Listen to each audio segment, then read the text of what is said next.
It begins. Let's go.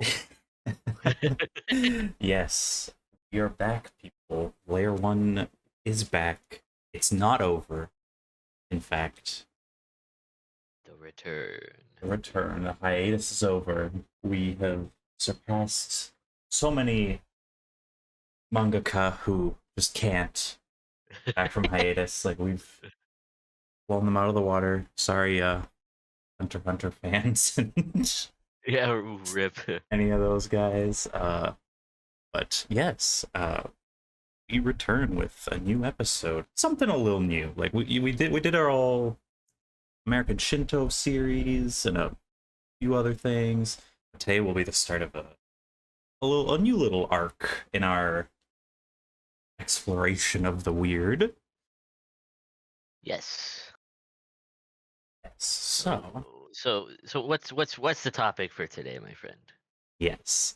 A little late on the hype train around the you know when Yeah. We were gonna do it's this earlier, but yeah the hiatus kind of came out of nowhere. So the committee definitely interfered in our yeah, plans because I know for a fact that the Rockefellers and Rothschilds paid significant money to get us to not record, to conspire to get us to not record more episodes of Layer 1. This is a Mhm. fact. You can share it with all your Yes. friends. It's true. It's verified. If you say that this didn't happen, we will community note you on Twitter.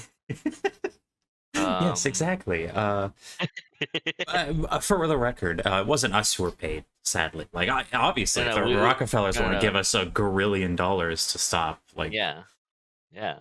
DMs are open. I'll take money. I'll take money.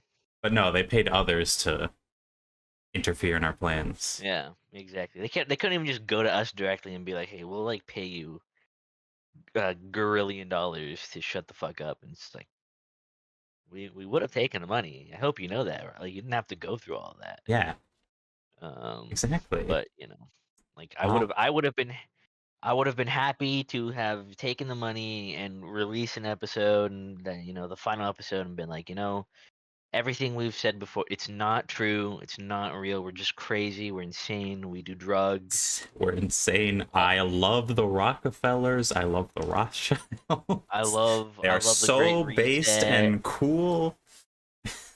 Go buy McDonald's, go buy Coca-Cola, slop all that slop down, Corn eat it syrup is up. good for you, actually, and makes you a superhuman. This exactly bingo. Thank you for listening. This message brought to you by the lovely ladies and gentlemen at the Mossad. I would have done it, but you guys instead you had to do that convoluted shit. Yeah. So that just makes us more motivated to expose your silly Yeah. little uh, tactics. Anyway, completely unrelated to what we're talking about Yeah. today. What are we here for? What are we here for? Yes. So if you didn't see the thumbnail or the episode title, I mean, how did you get here?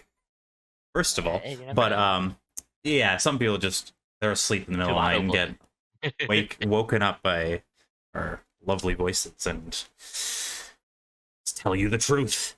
Um, yes. Dune, Dreaming, and Destiny. Of Yes. course, yeah, as we said, a little late on the Dune thing, but it's never too late. Like, been around since the 60s. There's always time to talk about Yeah. You can always talk about wonderful it. adventures in the desert and many psychedelics and, becoming God as you do. It happens. Yes, so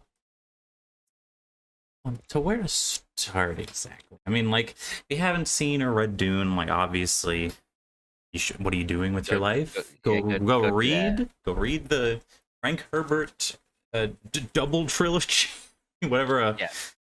6-book series is called. There were no other books, by the way. Yeah. Despite what you've heard, there's only 6, and it's by Frank Herbert. Or, you're too lazy or too, modernity afflicted. You can watch the Villeneuve movies, or you Watch the really David Lynch movie. watch the David Lynch movie. I mean, you could also do that. I'm sure he wouldn't like that very much. Yeah. He hates it so But much. so basically, you know, Dune. I mean, how do you describe the story of Dune? It's such like there's a reason they needed two movies to really do it justice, Yeah, right? just the first book alone. Yeah. There's Yeah, exactly. there's always the analogies that it's like, oh, it's just a Lawrence of Arabia but in space. And it's like I mean, kind of, but kinda, but also it's way no. more profound than that and way more like thought provoking. Just about humanity as a whole and our place in the universe. Yeah, yeah, for sure.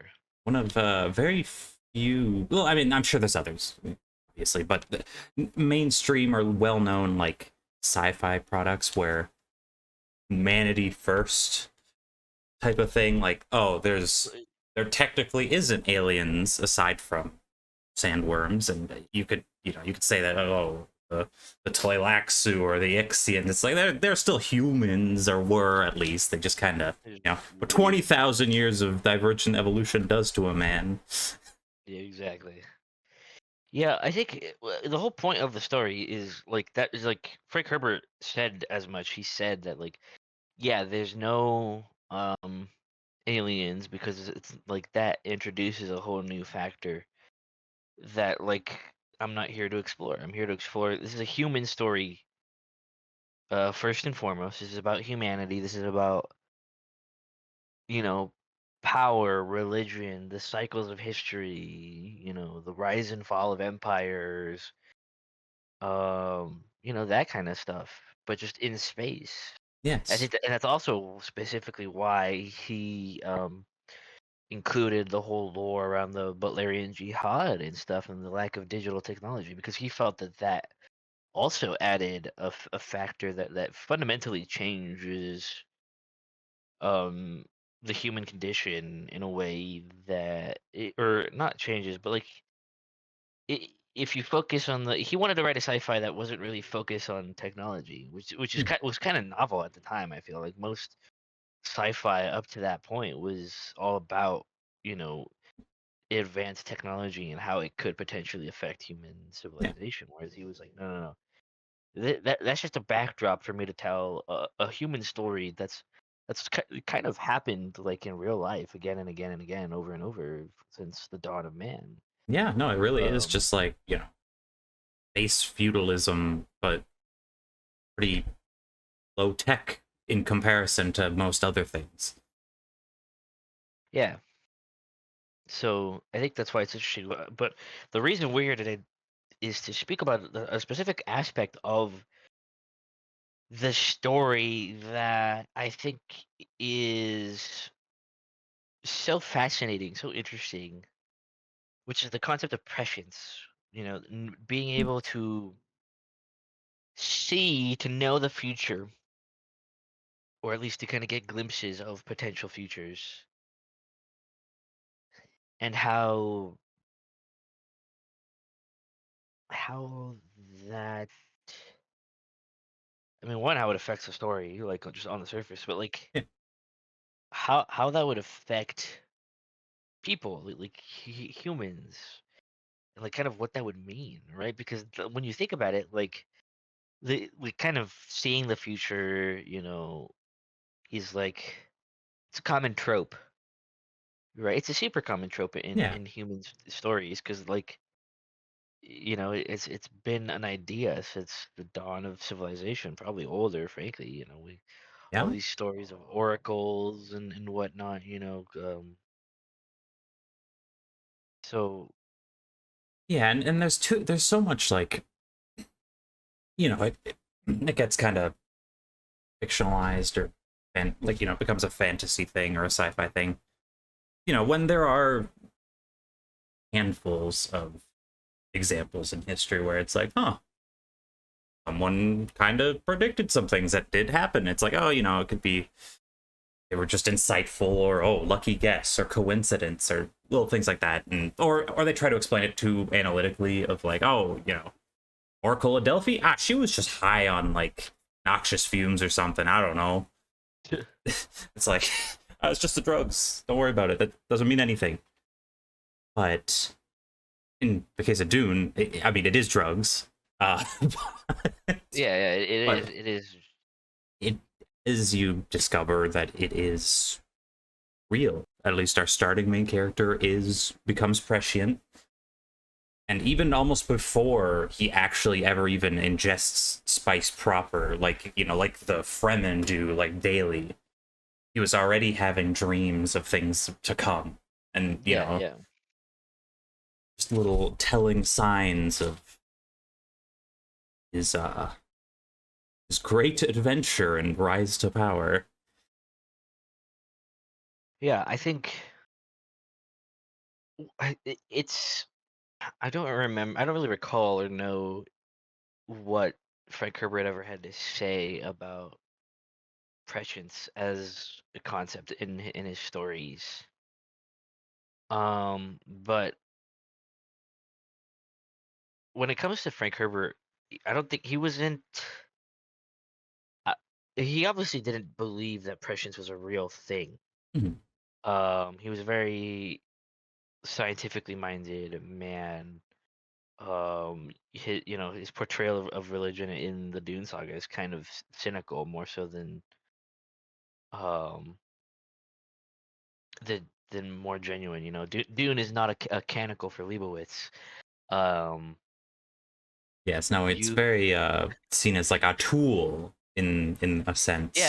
yeah. So that's why like the concept of prescience is such a like the fact that it's in there is like a real thing is Yeah. interesting because I think what Frank was trying to do with that is, I mean, obviously one of the big kind of overarching ideas in the stories is this idea of prophecy and how prophecies kind of the prophecies aren't real. They're not genuine prophecies in the sense that we kind of know them as in pop culture.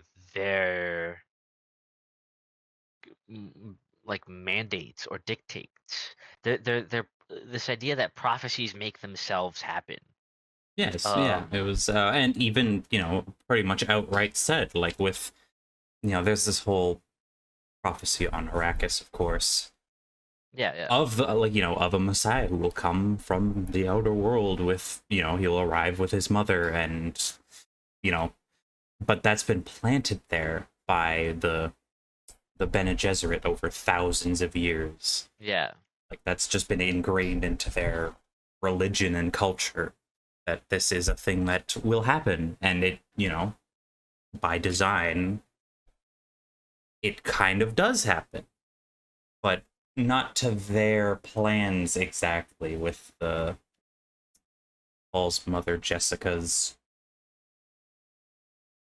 love for Leto, and basically, not listening to their demands of, it's like, oh, they needed her to have a girl, because Yeah. Bene Gesserit can control their, their bodies to an insane degree, to the point where they can, choose the sex of their children and that sort of stuff. And her husband wanted or sorry, not husband, she's a concubine for political reasons, but she chose to have a son instead because that's what he wanted, and threw their whole plan into whack.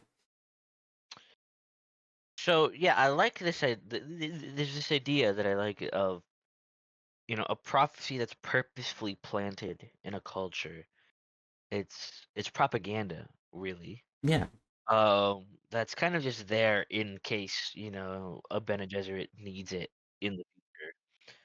I don't remember if it was specifically tied with their mission to create the Kwisatz Haderach.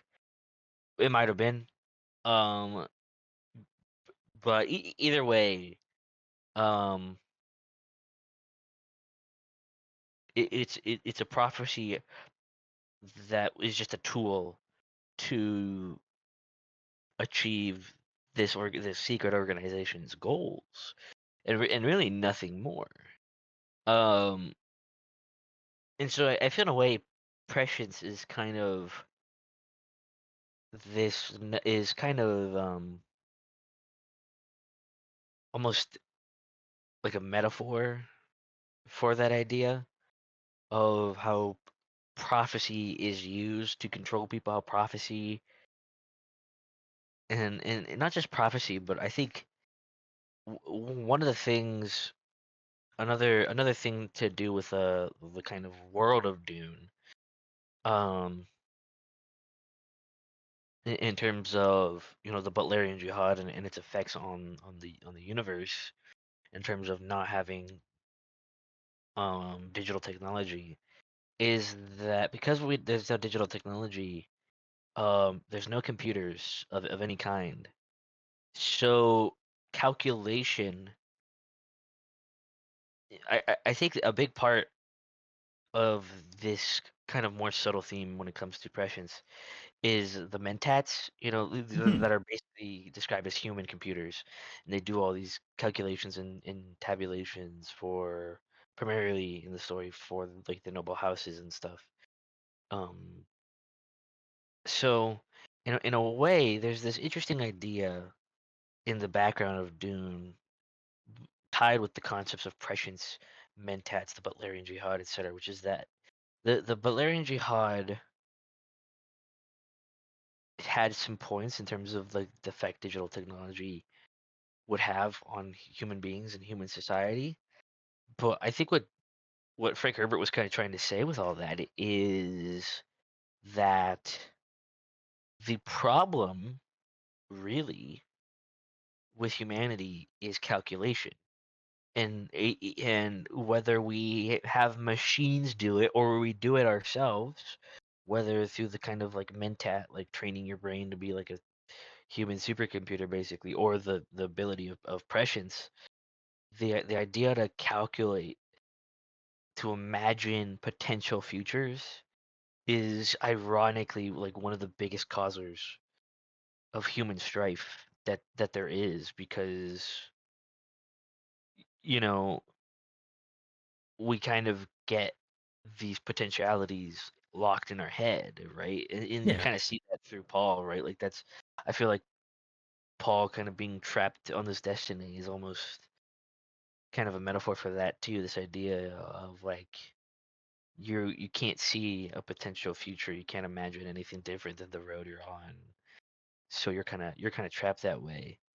Um, so there's this idea again of self-fulfilling prophecies, prophecies that make themselves happen, dreams that become real because we make them real. Even sometimes like as we try to like not right as we try to Yeah. avoid these potentialities. Um, so I think that's a very interesting aspect of the story that I don't really feel is touched upon a lot, and I think that's kind of tragic. I think ironically Villeneuve kind of gets it, the director of the two recent movie adaptations. I kind of got that vibe. One from the way he portrays Paul's kind of future visions and dreams and like what he has happen in them. Um, but I think even at the beginning of the first movie when he has the fucking Sardaukar chant, the first words the first things you hear in the first like opening seconds of the first Dune movie is the Sardaukar saying in their weird little Mongolian throat chant, "Dreams are messages from the deep," and you're like, "Oh shit!" Like this is he gets it. Yeah. He Yeah, exactly. And of course, like at first with his dreams and visions early on, they aren't they're symbolic. They're more, abstract and like, only specific aspects of them are important. And he even comes to realize this after a while. It's just like, no, it doesn't always happen the way he sees it in his mind or his dreams, Mhm. but the things are still important nonetheless, and things still come true in some fashion. You know, like some of them where he's dreaming of I've already forgotten his name, but dreaming of one of the Fremen as if he's like, you know, a mentor or teacher. Oh, Jamish. Yes, Jamis, yes, of course. Or he's dreaming of him. It's like, oh, I'm gonna meet this Fremen. He's gonna teach me the ways of the desert, and you know, he'll become a good friend. Only for your first encounter with him, to it turns out it's in the most literal sense possible. Of like, no, he actually is like, you know, is going to fight you to the death. And there, that you are taught the ways of the desert right then and there. Like, not in some like, you know, like we're gonna be buddies in a war together, but like, you know, the harsh reality of it, of, you know, like, this is how it works here, and you know, Yeah. learn something from that. One of the things about that I think is interesting is that it kind of illustrates the point I was getting to, which is that prescience doesn't show the future as is, it shows potential futures, right? So in a way, um, I there's this idea that I've had when it comes to seeing the future for a while now that I haven't really seen explored in anything that Mhm. like any fiction that has that ability. But that I think is interesting, and I think I discussed this in one of the prior episodes regarding the science adventure series. But from what we know about the universe, seeing the future it is basically time traveling in a sense. It's not you time traveling. It's not the individual experiencing traveling. It's information traveling from the future into the past, Yeah. into the mind of the experiencer. So it's interesting in that in the world of Dune, this information can come back into the past from the future, even if it's a future that doesn't happen, and as is the case with Jamis, um, and still affect it. Right? I'm in a way Mhm. I'm kind of reminded of time leaping from Steins Gate, you Right. know, where I mean that in a literal sense is kind of in a way it's kind of a perfect mix of both because it's Okabe not really physically time traveling. His memories are going back in time. It's information going back in time, Yes. overlapping onto his brain in the past, so that he knows the what happens in these other world lines, and that he can use that information to help on his in his journey. Um, so that he can ostensibly know things that he really shouldn't be able to at that point in time in that sequence Yes. of events. And experience things too that he obviously doesn't. Otherwise, all these world lines, right, where Ferris's dad is alive, and he gets to see what Ferris is like with her dad around, and kind of learns about that stuff. Mhm. Um, or Luca as a girl, and how she, whatever feels about him, all this stuff that he wouldn't know if he was subject to the same rules of time as everyone else was. It would be gone from his mind. But he does know all these things, even though by the end of the story, none of that happened. Yeah. Exactly. Um, so Dune is interesting in that regard because it kind of shows, it kind of illustrates that aspect of being able to see the future, right? Of it's not, these are potentialities, these aren't certainties, but the information from them still pertains, right? Yeah, it's still relevant and still and used And to you can use it. avoid some of these situations or you know, possible futures. Hence why he ends up falling onto the golden path and being like, okay, with all this, all this information, all this knowledge, I have to do these exact things to get to the best possible future for humanity.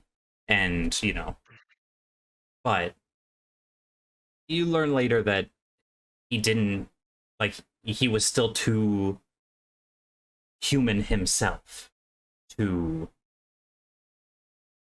fully commit to this golden I was about path. to, I was about to say he doesn't really take the golden like path like he because it starts would it though, like, involve. yeah, but he steps onto it and starts it at least, but he, as things go on, he's just like, all right, I'm out.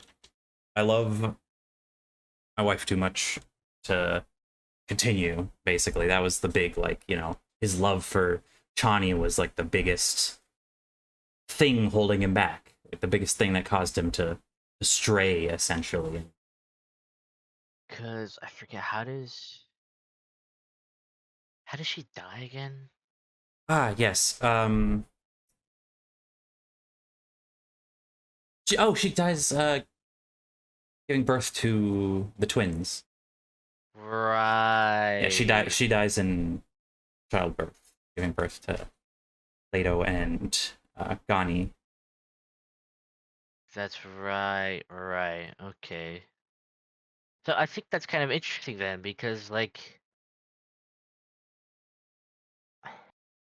I don't even think it's necessarily his love for Chani though. I think that was a part of it, because like even after she dies, like he could still do it, Right. and it's not even like any like out of um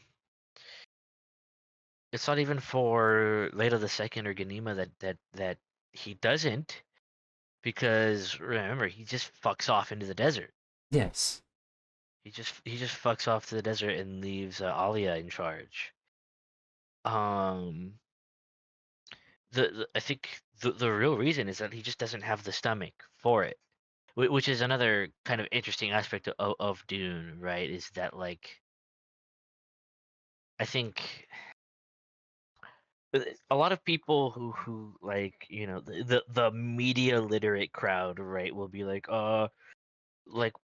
just the whole point of Dune is that Paul's not the hero, and it's just like, okay, yeah, you're right, but like if you read past book one, you realize that it's not as simple as just um fucking like It's not just a good and evil, like, oh, he kills people, he is bad. Like, that type of, it's like, yes, he yeah, does he yeah, does go on quite a jihad across the known universe. As we yeah, know, he ends up causing the deaths of like 60 billion yeah, people and like exterminations of entire planets. But it's all exactly, part of but the plan. then you read like Children of Dune, and like it condemns him because he wasn't worse. Yeah. That's the whole point of that story, is that actually he needed to be worse if he wanted to save mankind, and he chose not to because he couldn't stomach it. He couldn't handle what he'd already done and didn't want to do anymore. And it's just like, and the whole story is just Frank being like, look, sometimes you need to do awful fucking shit to save people, to save the world, even Yes. to save everybody, because like that's what. And so that's why eventually that's why Paul fucking dies, and it's the shift from him as the protagonist to Leto the Second, because Leto the Second is the only one who has the balls to take humanity down the golden path, as awful as it Yes. is. Mm-hmm. And he has to become the worm god tyrant for, you know, multiple millennia. Yeah, exactly. It's just like, and it's like awful, and but like again, that's what It's what needs to that happen, or it would lead, otherwise any other path would lead to the just outright extinction of humanity.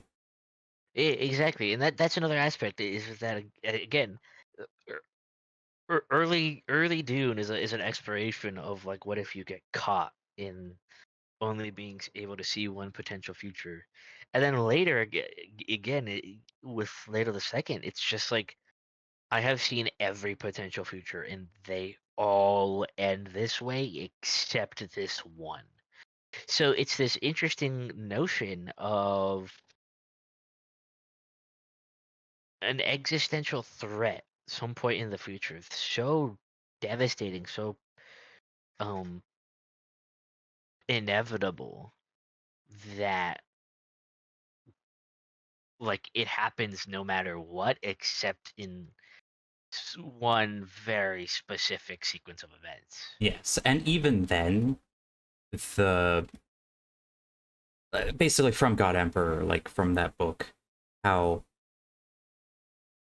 everything he's done, all the events of that book, even up to the very end, was to lead to the basically birth of humans who are free, like basically like they're not seen by prescience, like prescient beings in the universe cannot account for these people, and Yep. it's like they're the only ones who would be able to survive such a cataclysmic event that is still so far out, but Yeah, he yeah, has to get them because to that point. Like he has to go through all this crazy awful stuff, but you know it leads to these people who are yeah, hidden from well, prescience.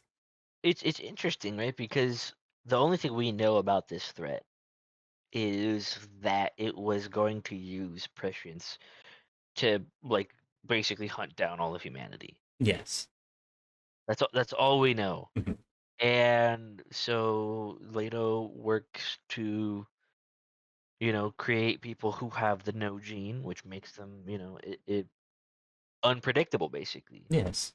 They're not able to be seen through prescient vision, and he works to make the empire s- so stifling that once he's overthrown, you have the scattering, and humanity scatters across the universe to such an extent that in combination with the no gene spreading among humanity, there's no possible way any threat could affect humanity. Yes, exactly.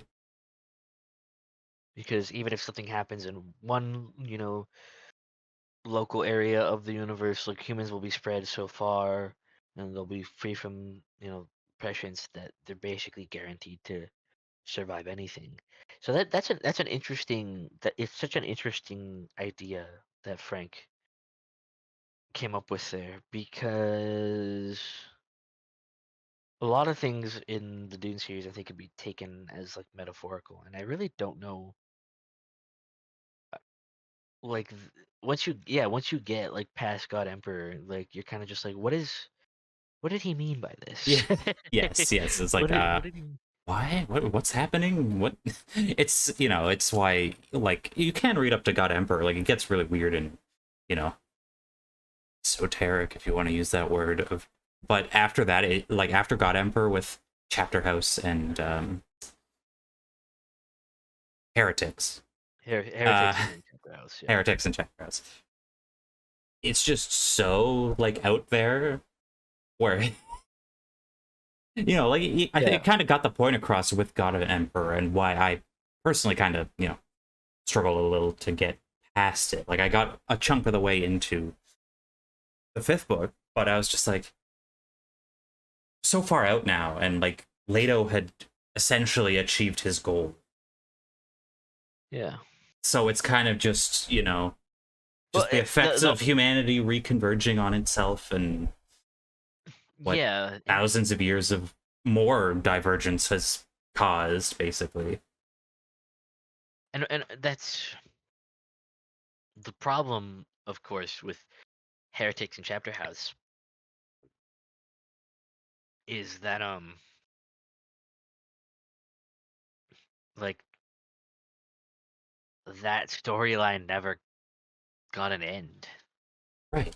Yeah. Chapter House ends on a really weird fucking cliffhanger. And so you're just like, what the what did he mean by this? Where was this going? What's the deal with the fucking wh- what's the fucking two people at the end? Oh, it was I forget one of the Duncan Golas, because Duncan, spoiler alert, he just keeps getting brought back as a clone, basically. Like, just but Yeah, one at yeah. one at a time. This ain't no Clone Wars. It's always just one at a time sequentially. They just make one, that one dies, then they make another, and it does that for thousands of years. Just thousands of years of them just constantly making it. At first, it was because Leto kept having them made for his grand purposes, even though, from the perspective of those around him, it seemed like it was just to, you know, a, a pet to remind him of his past, kind of like the last vestige of, you know, his childhood. But of course, there was a purpose to it in the end. But yeah, no, it was Duncan Gola and another very distant Atreides descendant. I don't even remember, like, I don't remember her name. Um, but they just get on a ship with a sand trout, I think, and just leave. They just go off into the universe. Yeah. They go off to basically try to create a new Dune, Yeah. basically a new Arrakis with, but they get like, because the interesting thing is that they leave in a no ship, which is a ship that uses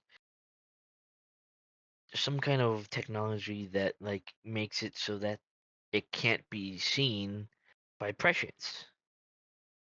Yes. That becomes a thing after the death of um Leto the Second.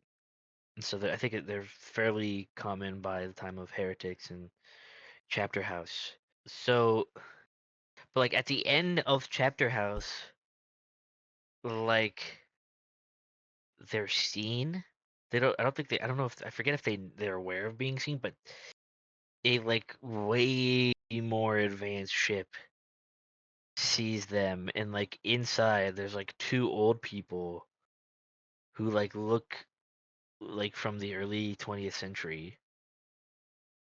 It's like Marty, and I forget what the other one else who the other one's name is. And it's like talking about them as if they somehow know like everything. It's talking about like Duncan and all the other characters as if it like they know what's been going on, even though like we've never seen these characters. They just kind of show up at the end, and like it's you don't really know what they are because it's implied they're not human really. They might be face dancers.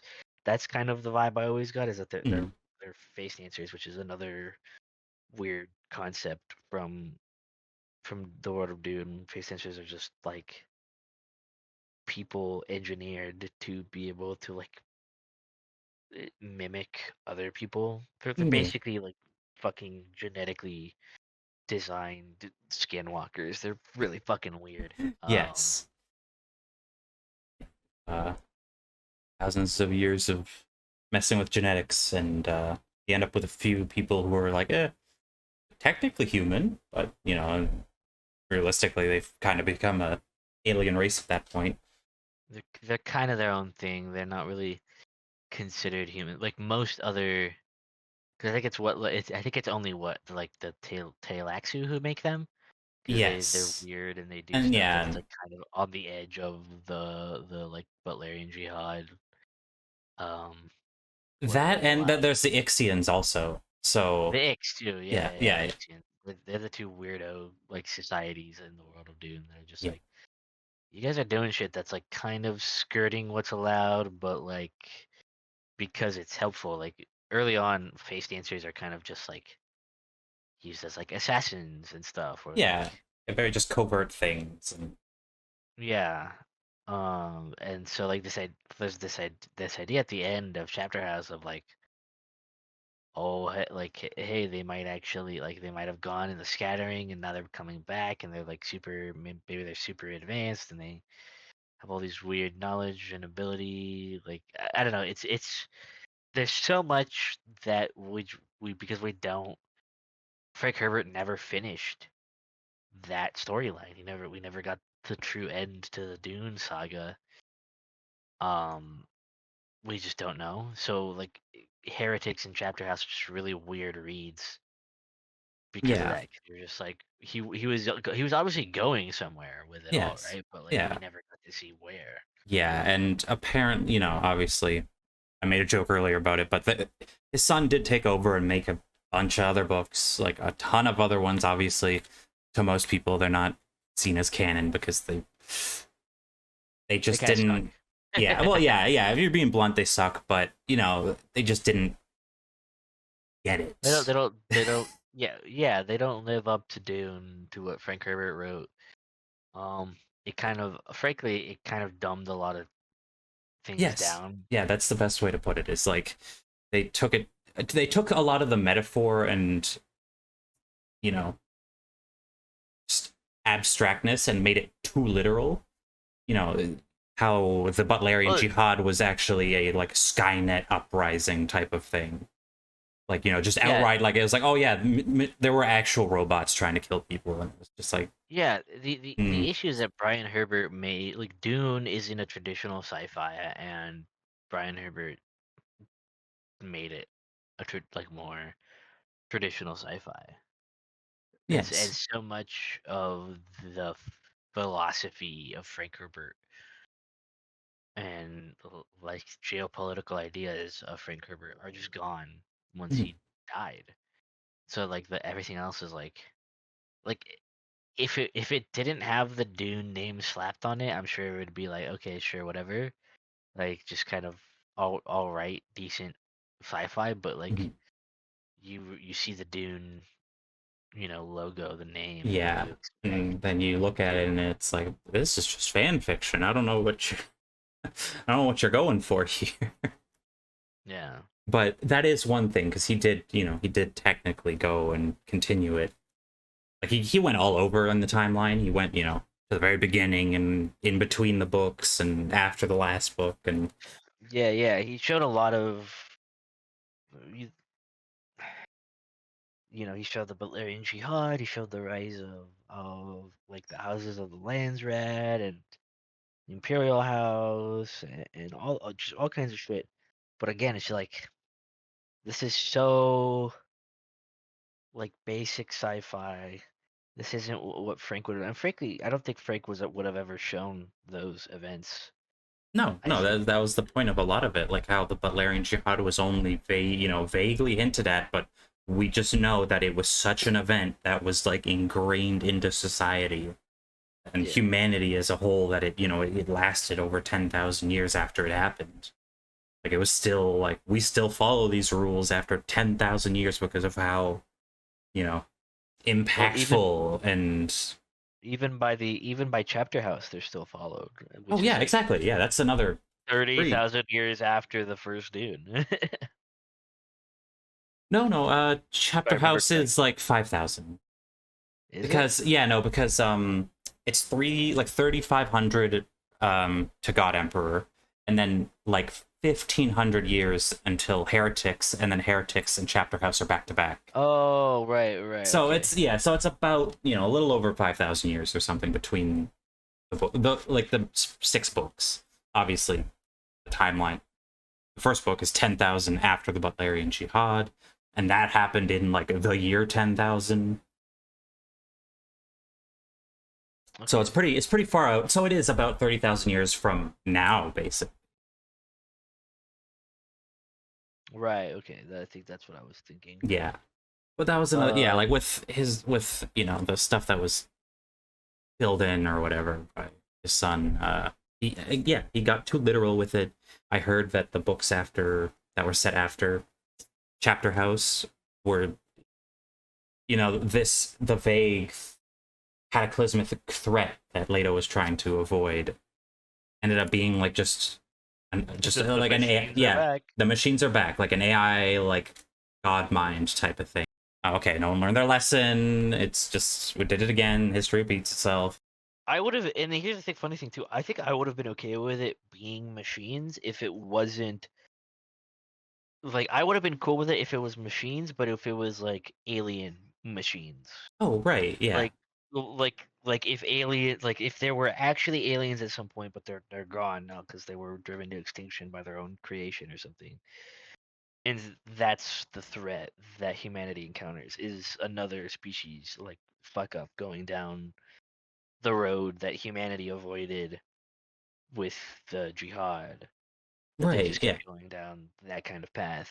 And so they went down the stereotypical kind of sci-fi like Skynet path, and but like it gets so out of hand that it's like this like space-faring, fucking digital monstrosity, and that's Yeah. what humanity encounters. I think that would have been interesting, right? Is to kind of Yeah, yeah. download. It could like with the nuance of uh Frank, it could have been done Yeah, properly.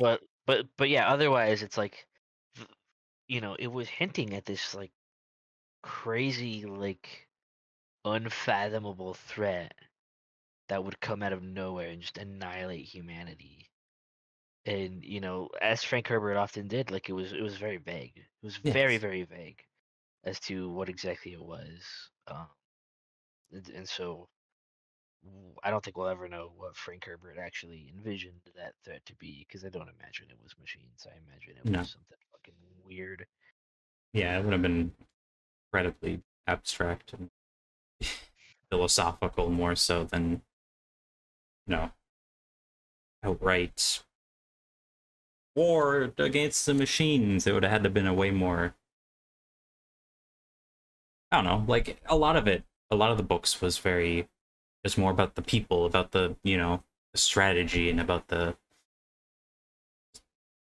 power of humanity, and not, like, especially when there would be war Yeah. scenes and war and, like jihad, and they just skip over it entirely, like just like 12 years later we've killed 60 billion people, just like it's It's like, over, and it's just okay. like all right, like even with the first book with that whole fight against the Sardaukar and the Emperor's people, they just skipped over that in the book, like that just happened in the background, and it Yeah. just went right to like, more political intrigue and usurping the Yeah. throne and things like that. Yeah, because that's what Dude's really about. Yeah, It's not Star Wars. It's fucking it's kind of the meme phrase from a few years back, but like the best way I can say it is to like for the most amount of people to understand it is, yeah, Game of Thrones in space basically. yes, exactly.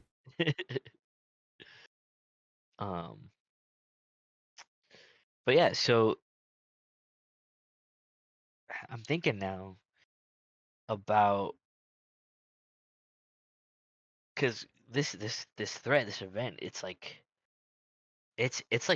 talked about, like he brings it up as early as Children of Dune, Yes, right? When the fucking like Leto like goes out to like the hidden siege, whatever, right. where like the fucking there's these Fremen who have been like kind of cast away from the rest of Fremen society for like 1,000 or something years, and so they still have all these old like rituals and legends, and he hears from them, Kralizek, the war at the end of time. And so like that's like the first time you hear about that threat, Mm, that like for the rest from like in God Emperor, like that's what he describes that threat as. It's Kralizek. So you're like, when you have that kind of description, you're like, what the fuck was it then? Like, yeah, like whatever it like was, it what? was worse than whatever the Butlerian Jihad would have, been. Yeah, yeah, Well, obviously on account of if he didn't do what he did, it would have been just straight up human extinction. Not, at least with the Butlerian Jihad, humanity was able to be like, okay, we got to do well, because something. Like, the jihad was against, basically human enslavement. yes, When it comes to the concept of prescience in Dune, you have this tension really throughout the whole saga of like, and again, I think it's an apt metaphor for the human ability to kind of imagine and calculate potentialities, where it's like, is this a gift? Is this a useful tool? Or is this a curse? Right. is this something that will damn humanity? And I think obviously towards the latter half of the Dune saga, Prescience, with the no gene and the no ships and Kralazek, it's interesting to try to figure out what, if you look at it that way, as I was describing, what Frank Herbert was trying to say there. And I think in a way, in a way, and now that I think about it, actually, just a little bit more, I think in a way, Dune was kind of like the precursor to Gurren Lagann. If you think about it, because if you look at it that way, of like prescience as metaphor for the ability to calculate and see the future, like he's basically saying that will be humanity's downfall because we'll fucking doom ourselves. Like we'll basically fucking like doomer, like we'll end up in this like doomer spiral that will destroy ourselves because it's this doomer. We'll like stumble upon this like doomer fucking like potentiality that we can't see any way out of. And like the no gene and the no ships and all the just no technology in general, it's just kind of Frank saying, just don't think about it, bro. he's Yeah, literally no, he's it's literally doing the, he's literally doing the fucking Gurren Lagann thing of like, bro, like I get it. You're trying to say like in Gurren Lagann, everyone is trying to like, there are these calculating people who are trying to save humanity from these threats, but in the process, they're like, you know, tyrannizing them. They're dooming them to, yes. live underground or be stuck on Earth or Right, et yeah, no, cetera, et you're cetera. imprisoned by the future, basically. Exactly, exactly. Just like so many characters throughout the Dune saga, and it's not until Team Tiger and shows up, Kamina and Simone and Yoko and then the boys, Mhm. everybody. They're like, damn, that's crazy, bro. I don't care though. I don't want to fucking live like this. So, I don't know what we're gonna do about it. Eventually you figure out, the spiral nemesis is what it all started with. The anti-spiral coming across the idea of the spiral nemesis, this fucking like universal threat where like the very existence of life and its spread and continuation like guarantees that the fucking universe will fall apart and die. So in order to prevent that, they like subjugate the entire universe basically and make it so that no species can like exceed a population of like 1 million. And but of course that's like shit, right? That sucks. So Team Nigerian's like, no, we're gonna kick your ass. And we don't know what we're gonna do about the spiral nemesis. You're right. That's like a big problem, but we'll figure it out. Yeah. I don't know how, but yeah, and then like that's kind of like what Frank Herbert is saying by the Yes. end of the Dune saga. It's just like, look, there's gonna be something awful that is gonna come on the horizon and potentially affect humanity. But if you get stuck, if you become like a doomer, like Mhm. it's over. You just take it as it comes because like I get it. You want to you want to try to see the future. You want to try to predict the future. You want to try to like find ways to avoid it, but just like just fucking just be a Chad. Just be calm and Yeah. pilled. Like, yeah, no, like straight up, you always talk about Doom being very human supremacist pilled sci-fi. But you can look at it, and a lot of people they don't make it past the first couple books, and to the point where it's like, like you can joke all you want about the Butlerian Jihad and all these, like, like yes, humanity, like we're the most powerful, but when it comes down to that, the whole prescience thing and all us always trying to predict everything and control everything, even you look at it now, it's the menial stuff, but it's still like, oh, people trying to predict the stock markets, the weather, the if wars are going to happen, and people, like all these like stuff that people just get trapped by. Like that's Yeah, their all it like does is make people miserable. yeah, like force blinders of like I have to be keep looking ahead because that's all, like I have to make sure I can, like almost as if the golden path is a trap, basically.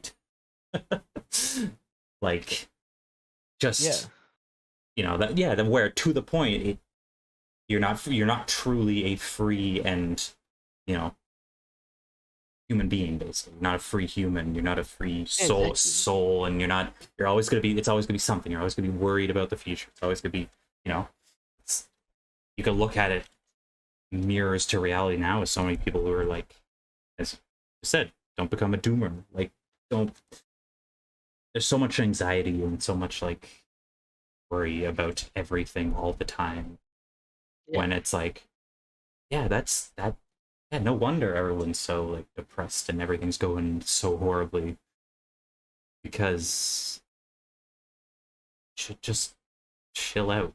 Just Yeah. just just take it easy. Like, everyone, like, Well, I you think really should listen to the people who it's like, like, oh, you should just take it a step at a time, a day at a time, instead of like, oh, I gotta always know what's coming. I always gotta know what's yeah. gonna happen. Yeah. Otherwise, yeah, like, just be a human. Just live. Yeah. It's funny because like throughout, like people always talk about like the environmentalism of Dune, which frankly I think was kind of a more of a post hoc thing because it was the '60s and Mhm. hippies and stuff.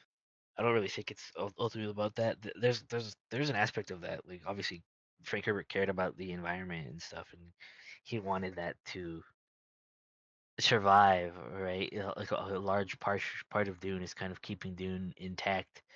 But as you read on in the series, like the environment of Dune changes and collapses and falls apart, and so many times, and eventually, like the world of Dune is just destroyed. Yes, yeah, yeah. That's Because like it, they go one direction where it's like completely terraform the planet into not being a desert planet anymore. Then they let it go and it becomes a desert again. And, it's always like this, trying to control it, trying to like, this yeah, endless like, you have to harness it or you won't make it type of thing. yeah, and it paints this interesting picture because like obviously it's a bad thing that Dune Arrakis is ultimately kind of just annihilated, Yeah. and they have to go find another one. But in a way, it's for for us an author who is like pegged as such an environmentalist. Like it's also like yeah, it's a bad thing, but it's also like not really as big of a deal as you think it It's is, considering the freeing, implications. arguably.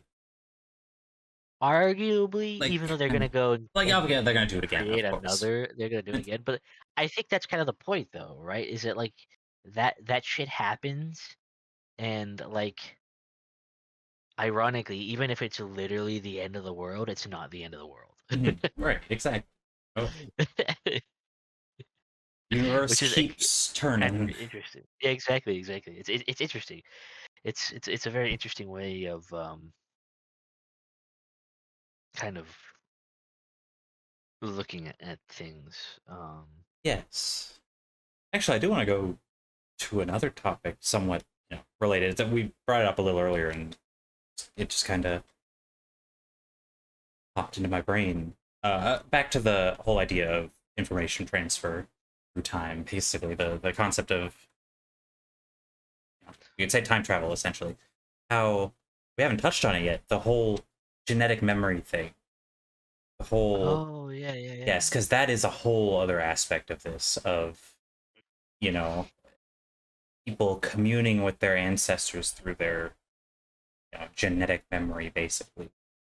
And that's another thing, that's literally a informational transfer back and forth through time, basically, with these, arguably, obviously it's not changing the past exactly, but you Yeah, could yeah. argue that some of these dreams that Paul was having before stuff even occurred was that. It was like, stuff kind of already bleeding through. Well, that's interesting that you say that because there's actually a theory.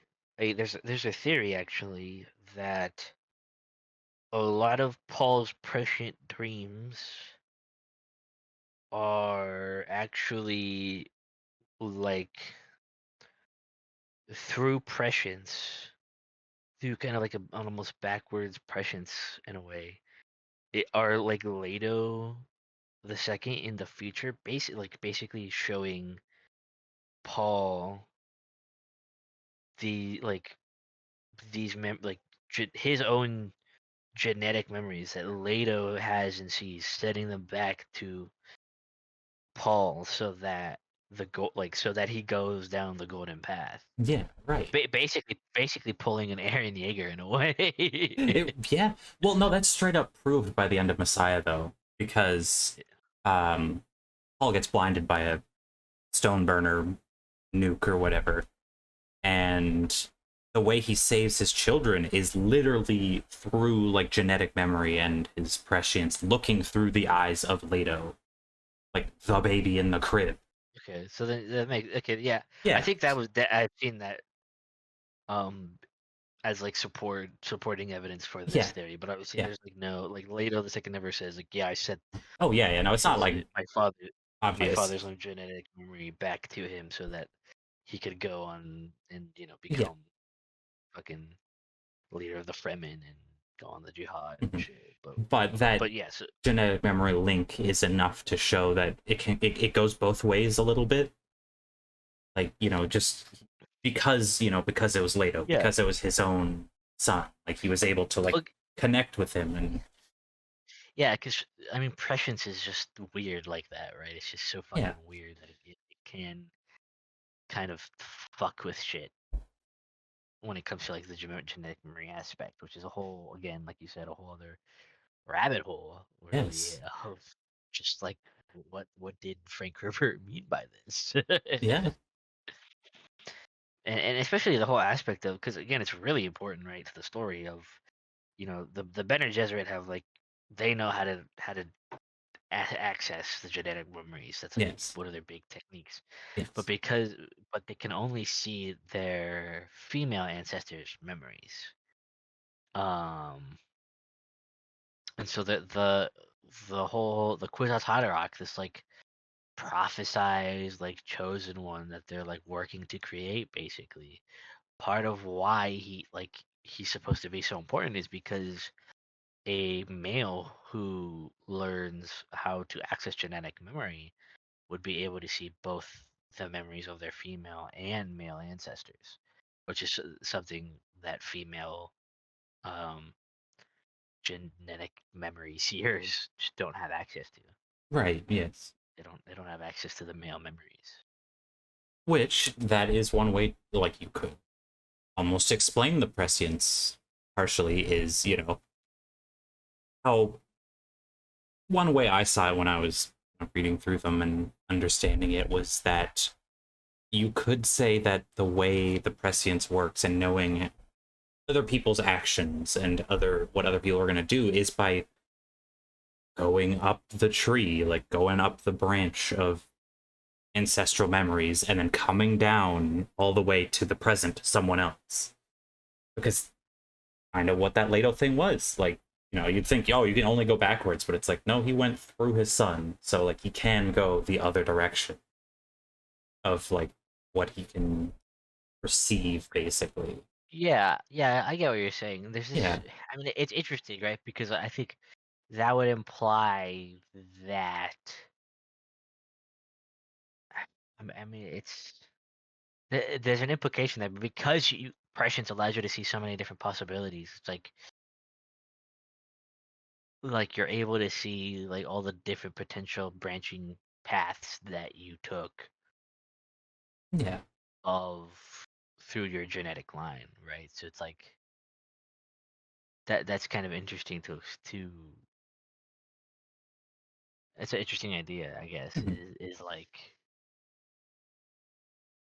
is in what if you like say Paul seeing that prescient vision of where he and Jamis become friends and shit. He's like a mentor to him.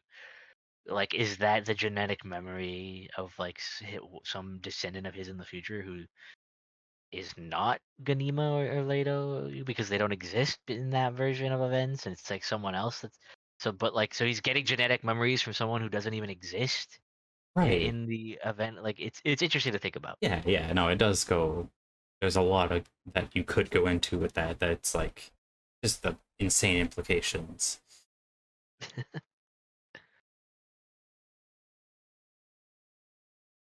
But yeah. So I think the last thing I kind of want to touch on is the relation with all these ideas to the concept, I think, as explored best in the first book, frankly, of kind of the great man, this kind Mm, of like populist figure who, rises to, lead the masses in a revolt against the kind of decrepit, dying empire, aristocracy, right, yeah. whatever, right? Um, because I think when you look at the world today, I think really like you see a world that's ripe for that, and like I said before, Dune is a story that's kind of obviously not in that exact way, but it's kind of played out throughout history. It's the story of Paul is the story of Napoleon. It's the story of Caesar. Yeah, Um, it's the story of Ivan the Terrible, Ivan the Great, whatever. Like it's it's a common story. It's something that's I think common throughout. It's a common human kind of thing, really, a common human instinct or influence, right? right, yeah. In And I think as the world kind of gets worse, let's be honest, as things get rougher, as things get weirder and crazier, like I mean, you've seen that. You've seen people calling for their hero, for a messiah figure, for someone to rise up and lead them and in glorious holy war, basically. Sometimes literally, Yes. against the forces of oppression and degradation that they see as And tyrannizing them. that that gets into kind of the concept of, you could be more, say, realistic or cynical or whatever about prophecy and religion and that sort of thing. But it gets back to that being like, if you look at it, it could be a tool. And the whole concept of like prophecy hijacking, basically, where there's something that's already in place, something that's already brewing, and you're just like, you know, a quote unquote great man can take that. They could take the reins of that story, basically, that's already there. There's always been that story. There's always been a Alexander the Great, like you said, Napoleon, or any of these other, Hmm. Caesar and Augustus and these figures. And it's like, that's already been something throughout history. And so those stories remain. Yeah, When things start to go the wayside again, people remember those stories. They're just like, we need that again. We need someone like that.